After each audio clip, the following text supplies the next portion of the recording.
এ কোরআন বলছে আমার ভিতরে শুধু রাজনীতি নাই, গোটা বিশ্বকে রাজনীতিকে আমি শিখাই,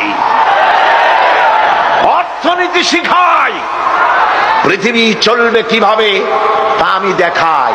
এই জন্য এই কোরআনের আসল মুফাসসির তো আমি নই, কোরআনের আসল মুফাসসির তো মাওলানা সিফাতুল্লাহ সাহেব নন, এর মুফাসসির তো মাওলানা আবুল কালাম আজাদ সাহেব নন, এর আসল মুফাসসির তো মাওলানা কামাল উদ্দিন জাফরি সাহেব নন।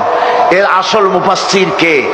কোরআনের আসল মুফাসসির, জেনুইন অথেন্টিক ইন্টারপ্রেটার, আল্লাহর পক্ষ থেকে নিয়োগ প্রাপ্ত মূল মুফাসসির যিনি, মূল তরজমানুল কোরআন, কোরআনের ভাষ্যকার যিনি, তিনি হচ্ছেন সর্বকালের সর্বযুগের সর্বশ্রেষ্ঠ মহামানব বিশ্বনবী জনাবে মুহাম্মদ রাসূলুল্লাহ সাল্লাল্লাহু আলাইহি ওয়াসাল্লাম।